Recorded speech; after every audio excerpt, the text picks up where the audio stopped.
دین اسلام ہم تک کیسے پہنچا،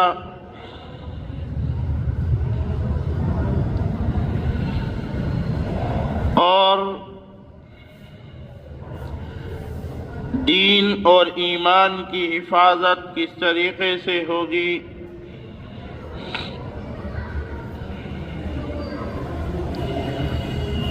یہ سلسلہ چل رہا ہے۔ سب سے پہلے یہاں پر یہ سمجھنا ضروری ہے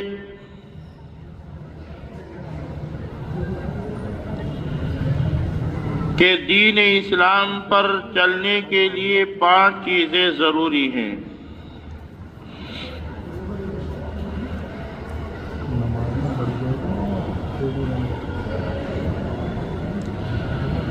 اگر ان میں سے ایک چیز بھی ہمارے پاس نہیں تو دین اسلام کامل نہیں، اس میں کمی کوتاہی ہے، اس کو پورا کرنے کی کوشش کرنی چاہیے۔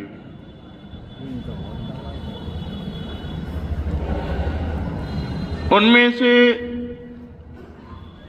سب سے پہلی چیز عقائد ہے،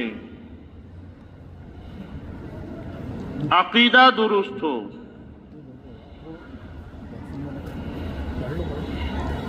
اگر عقیدہ درست ہے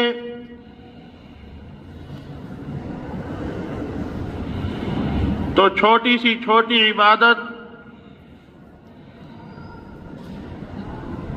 کام آئے گی،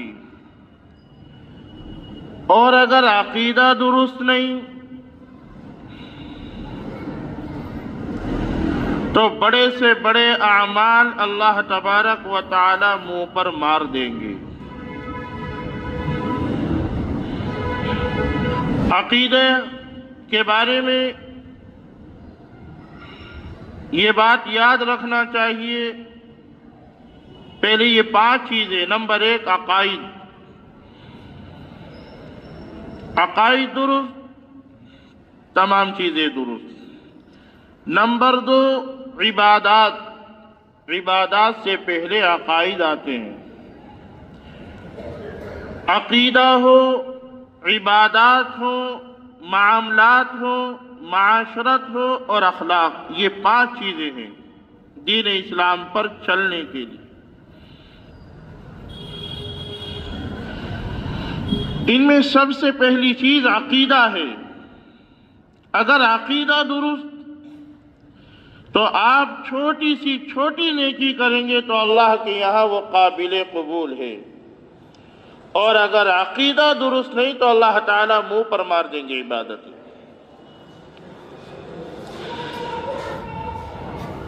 اور عقیدہ ایسا ہے جس طریقے سے ایک درخت ہے، اس درخت کی جڑ اگر مضبوط ہے، ہری بھری ہے، تو پتے، ٹہنیاں اور اس کی جتنی بھی شاخائیں ہیں تو وہ سب درست ہوتی چلی جائیں گی۔ اور اگر جڑی خراب ہو جائے تو پتوں پر، ٹہنیوں پر کتنا بھی پانی چھڑکتے رہیں، ڈالتے رہیں، وہ درخت ہرا بھرا نہیں ہو سکتا۔ اس لیے سب سے پہلی چیز جو ہے وہ عقیدہ ہے، اور عقیدہ وہی جو اللہ کے رسول صلی اللہ علیہ وسلم نے بتایا، صحابہ نے اس پر عمل کر کے دکھایا، اور ائمہ مجتہدین نے ہمارے سامنے نمونے پیش کیے۔ وہی عقیدے چلیں گے تو درست ہے، نہیں تو کامیابی نہیں۔ اب دوسرے نمبر پر عبادات ہے۔ عبادات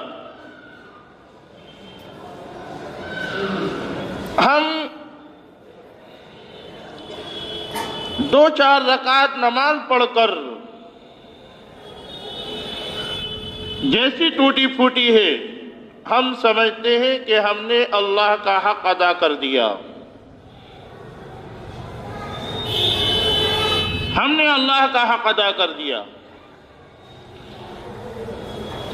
اب چاہے معاملات خراب ہو، اخلاق خراب ہو، معاشرہ خراب ہو، اللہ کے یہاں عبادات بھی جبھی قبول ہوتی ہے جب معاملات درست ہوں،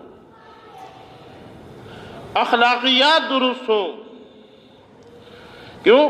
اللہ نے دو طریقے کے حقوق ذکر فرمائے تھے، ایک حقوق اللہ اور ایک حقوق العباد۔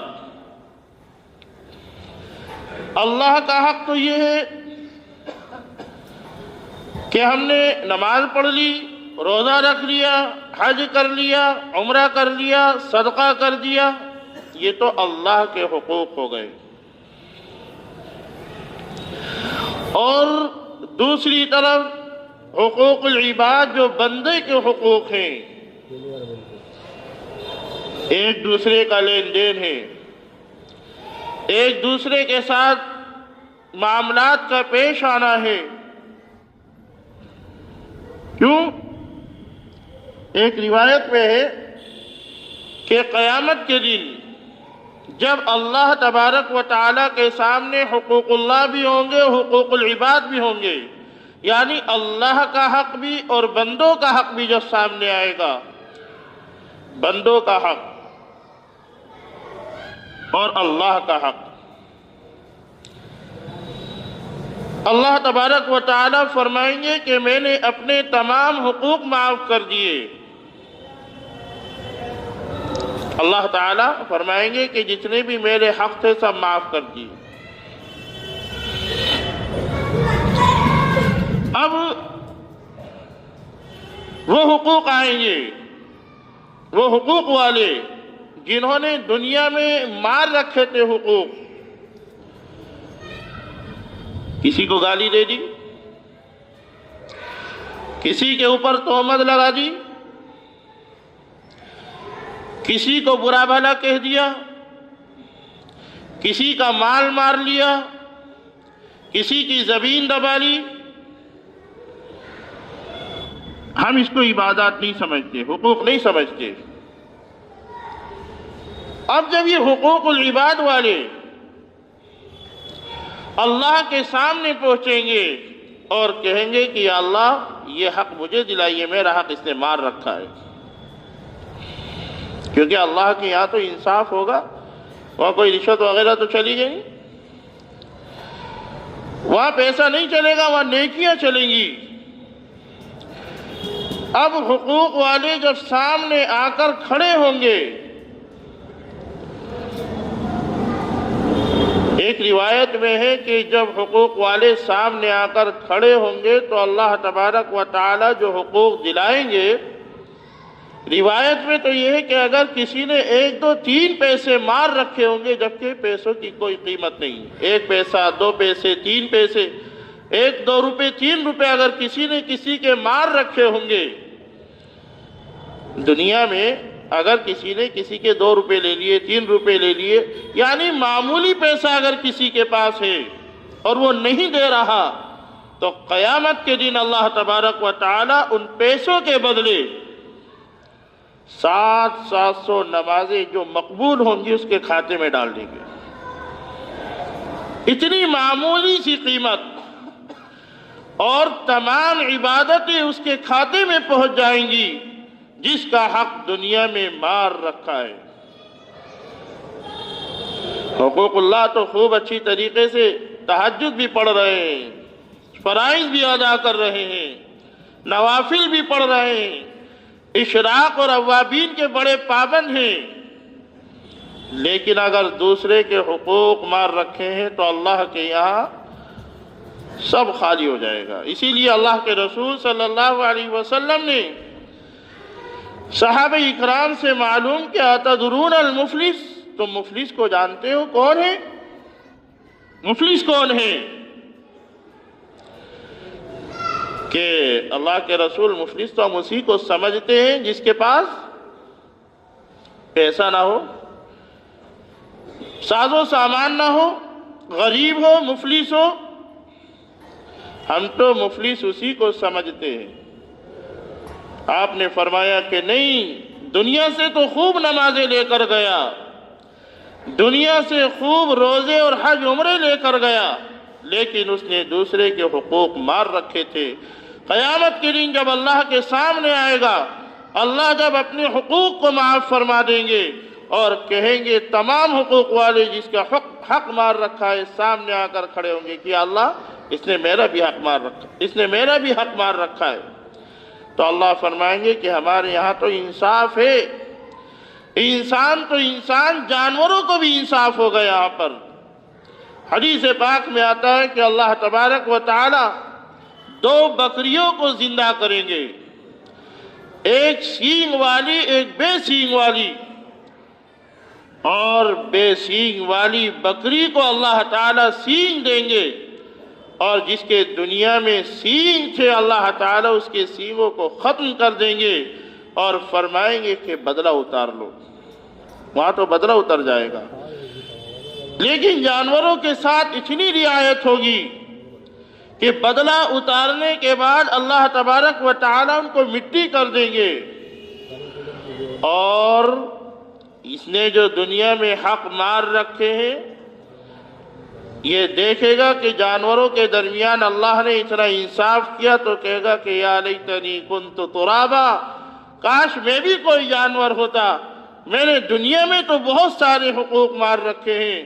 اور اللہ تعالیٰ جنت اور جہنم کا فیصلہ کریں گے، سمجھ جائے گا دنیا میں جس کا حق میں نے مار رکھا تھا اب میری شامت آ گئی۔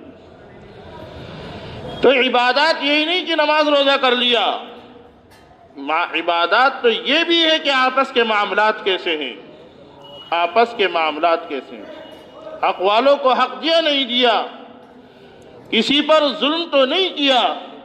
اللہ تعالیٰ ظلم کو برداشت نہیں کرتا، اللہ تعالیٰ ظلم کو برداشت نہیں کرتا۔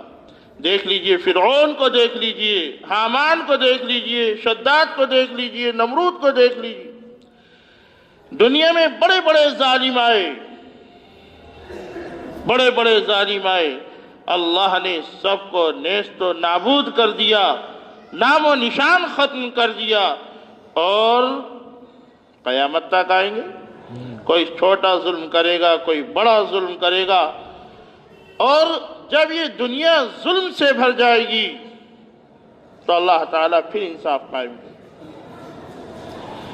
اب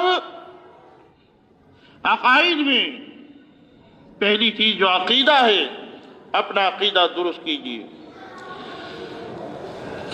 اپنا عقیدہ درست کیجیے۔ اگر عقیدہ درست، چھوٹی سی چھوٹی عبادت بھی کامیاب کی طرف لے جائے گی، اور عقیدہ درست نہیں تو آدمی گمراہی کی طرف چلتا چلا جائے گا۔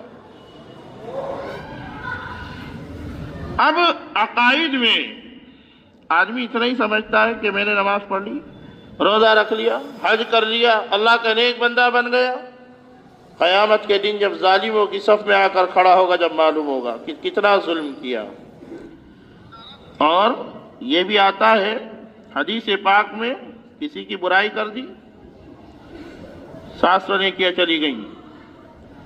کسی کی برائی کر دی، کسی کے اوپر تہمت لگا دی، الزام لگا دیا، اس کو معلوم نہیں، حقوق العباد میں سے کسی بندے کی برائی کر دی۔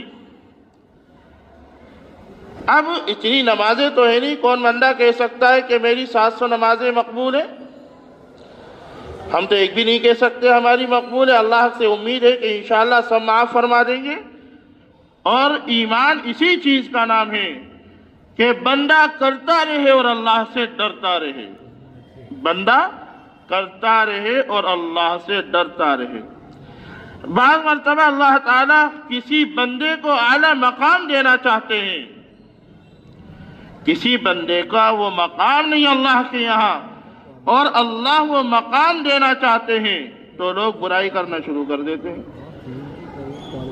اور برائی کرنے والوں کو یہ معلوم نہیں کہ ہماری جو عبادات ہیں اس کے کھاتے میں پہنچ رہی ہیں، اور اللہ تعالیٰ اس کو وہ مقام عطا کر دیتے ہیں کہ لوگوں کو وہم و گمان بھی نہیں ہوتا۔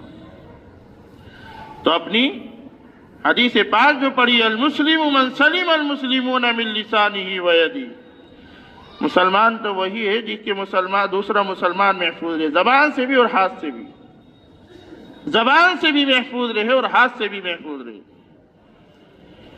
پہلے کے مسلمان اور آج کے مسلمانوں میں زمین آسمان کا فرق ہے، زمین آسمان کا فرق ہے۔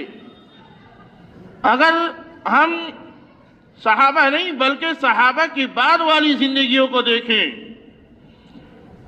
صحابہ اکرام تو جس جگہ چلے جاتے ان کے حالات اور اخلاق معاملات دیکھ کر لوگ دین اسلام میں داخل ہو جاتے، دین اسلام میں داخل ہو جاتے۔ اور زیادہ تر تجارت کے لیے جو صحابہ اکرام نکلے، ان کی تجارت کو دیکھ کر، ان کے معاملات کو دیکھ کر، ان کے اخلاق کو دیکھ کر، ان کے معاشرے کو دیکھ کر لوگ اسلام میں داخل ہو گئے۔ کہنے کی ضرورت نہیں پڑی کہ اسلام میں داخل ہو جاؤ، کہ ان کے شاندار حالات ہیں، یہ تو بڑے شاندار لوگ ہیں، ان کے اخلاق بڑے شاندار ہیں۔ اب دیکھیے حضرت امام ابو حنیفہ رحمۃ اللہ علیہ، جن کی دنیا آدھی سے زیادہ تقلید کرتی ہے، آدھی سے زیادہ دنیا ان کی تقلید مقلد ہے، تقلید کرتی ہے۔ ایک شخص حضرت امام ابو حنیفہ رحمۃ اللہ علیہ کا پڑوسی تھا، کسی ضرورت کی وجہ سے اس کو یہ بات پیش آئی کہ میں اپنا مکان بیچ دوں۔ معاملات بتا رہا ہوں کس طریقے کے، زندگی کے رہن سہن، معاشرات کس طریقے کے، معاشرہ کس طریقے سے گزارا کرتے، اخلاق کیسے تھے۔ حضرت امام ابو حنیفہ رحمۃ اللہ علیہ کا جو پڑوسی تھا، اس نے سوچا کہ ضرورت ہے مجھے کسی چیز کی، اس نے اعلان نکال دیا کہ میں اپنا مکان بیچنا چاہتا ہوں۔ لوگ آئے کہ ہم خرید لیں گے، ہم خرید لیں گے، کیا قیمت ہے؟ کہا کہ جگہ کی قیمت تو 10,000 درہم ہے اور میں اپنا مکان 20,000 میں بیچوں گا۔ لوگ بولے بڑے بیوقوف ہے، بڑا عجیب ہے، اتنی اس جگہ کی قیمت نہیں جتنی کی بیچ رہا ہے، کون خریدے گا اس کو؟ پوچھا کہ اتنا مہنگا کیوں بیچ رہے ہو جب تمہیں بھی یہ معلوم ہے کہ 10,000 درہم کی قیمت تمہاری جگہ کی ہے، تم 20 کی کیوں بیچ رہے ہو؟ کہا کہ جگہ کی قیمت تو 10,000 درہم ہے، لیکن امام ابو حنیفہ کا پڑوس ہے، اس وجہ سے میں اس کو 20,000 کی بیچ رہا ہوں۔ مجھے اطمینان تھا، تسلی تھی اس بات سے کہ میرا پڑوس بڑا شاندار ہے، لیکن ضرورت کی وجہ سے مجھے یہ ضرورت پیش آ گئی، اس سے بیچ۔ تو حضرت امام ابو حنیفہ رحمۃ اللہ علیہ اعلیٰ قسم کے مالدار تھے، انہوں نے بلایا اور کہا مکان تو اپنے پاس رکھ اور جتنے کی ضرورت ہے اتنی مجھ سے، 20,000 درہم حضرت امام ابو حنیفہ رحمۃ اللہ علیہ۔ تو دین اسلام میں جو داخل ہوا کرتے تھے، تو ایسا نہیں کہ کسی کو ضرورت ہے کہ آ جاؤ دین اسلام میں، لا اکراہ فی الدین، ہمارا دین صاف ستھرا شفاف دین ہے، اور جس کو ضرورت ہو 100 بار دین اسلام میں داخل ہو جائے۔ بس ہم نے اپنے معاملات، اپنے معاشرت، اپنے اخلاق، اپنی عبادت سے ہم ان کے سامنے ایسے ہوں اور اپنے آپس کے معاملات بھی ایسے ہوں کہ لوگ دین اسلام کے اندر داخل ہو جائیں۔ اور اگر آج کے دور ہو، آج کا دور دیکھیے، اگر کوئی مسلمان ہے کسی سے کوئی معاملہ کرنا چاہتا ہے تو آدمی سب سے پہلے سوچے گا دھوکے باز ہوگا، جھوٹا ہوگا، میرے ساتھ فریب کرنا چاہ رہا ہوگا۔ آج ہمارے اخلاق، ہمارے معاشرہ، سینکڑوں مثالیں اس طریقے کی ہیں کہ آج جو امت مسلمہ پر ظلم ہو رہا ہے، یہ دوسروں پر ظلم، اللہ تعالیٰ نے اس کے اوپر ظلم۔ کیوں؟ اللہ تعالیٰ ظلم کو پسند نہیں کرتے۔ ظلم کا انجام دنیا میں بھی ملتا ہے اور آخرت میں بھی ملے گا۔ حضرت سعید، ایک اللہ کے نیک بندے، کسی نے ان کے اوپر الزام لگایا کہ انہوں نے ہماری زمین پر قبضہ کر لیا۔ حضرت سعید اللہ کے نیک بندے تھے، انہوں نے سوچا کہ چل ٹھیک ہے، کیا ہمارے اوپر الزام دے دیا اور بددعا کر دی کہ اللہ تعالیٰ تجھے اسی زمین پر دفن کرے گا اور اس کا حشر تجھے دنیا میں بھی ملے گا۔ روایت میں آتا ہے کہ وہ عورت آخر میں آ کر نابینا ہو گئی اور لوگوں سے یہ کہہ رہی کہ یہ سعید کی بددعائے حضرت سعید کی انہوں نے مجھے دیا، میں نے ان کے اوپر غلط الزام لگائے، اور اللہ نے ایسا ہی کیا کہ اس جگہ کنواں تھا اس زمین پر، اسی میں گری اور مر گئی۔ اللہ نے اسی میں اس کی قبر بنا دی۔ حدیث پاک میں آتا ہے کہ کسی نے اگر کسی کی ایک بالش زمین، ایک بالش کی کوئی وقت اور قیمت نہیں ہوتی، کسی نے ایک بالش زمین اگر کسی کی ظلماً لے لی، اللہ تعالیٰ قیامت کے دن ساتوں زمین اس کے گلے میں ٹانگ دیں گے۔ زمین کا وہ حصہ اللہ تعالیٰ اس کے گلے میں ٹانگ دیں گے کہ وہ ظلماً لی۔ اللہ تعالیٰ ظلم کو پسند نہیں کرتا۔ تو اس لیے حدیث پاک میں جو ذکر کیا گیا کہ اپنے آپ کو اپنے ہاتھ سے اور اپنی زبان سے ایسے ہو جاؤ کہ کسی دوسرے مسلمان کو تکلیف نہ پہنچے، کسی دوسرے مسلمان کو، المسلم من سلم المسلمون من لسانہ ویدہ۔ اور اگر ایسا کرو گے، ایک تو ہمارے پاس عبادات نہیں، نیکیاں نہیں، اگر کر دی کسی کی برائی، لگا دیے کسی کے اوپر الزام، لگا دیے کسی کے اوپر تہمت، تو یہ سمجھو کہ ہماری نیکی اللہ تعالیٰ اس کو دے رہے ہیں۔ کیونکہ کچھ لوگوں کا کام یہی ہے کہ برائی کرنا شروع کر دی، مزہ نہیں آتا اس مجلس میں جس میں برائی نہ ہو، مزہ نہیں آتا۔ اب کسی نے حضرت امام ابو حنیفہ رحمۃ اللہ علیہ کے سامنے اس بات کا تذکرہ کیا تو فرمایا کہ اگر میں ایسی بات ہوتی تو ساری نیکیاں میں اپنی ماں کو دیتا، سب سے زیادہ احسان ان کا میرے اوپر ہے۔ تو اسی لیے اپنی زبان کو بھی محفوظ رکھو، اپنے ہاتھ کو بھی محفوظ رکھو، اور یہ بھی یاد رکھو کہ اللہ تعالیٰ ظلم کو پسند نہیں کرتا، ظلم کو پسند۔ جو آیت کریمہ میں نے پڑھی، اللہ تعالیٰ نے اس آیت کریمہ میں جو دین اسلام کے متعلق ذکر کیا تو اس میں 5 مجموعے ذکر کیے، توحید ہے، عبادات ہے، معاملات ہے، اخلاق ہے، معاشرہ ہے۔ اللہ نے توفیق دی تو اس کے متعلق آئندہ جمعے کو ذکر کیا جائے گا۔ اللہ تعالیٰ ہم سب کو عمل کی توفیق عطا فرمائے۔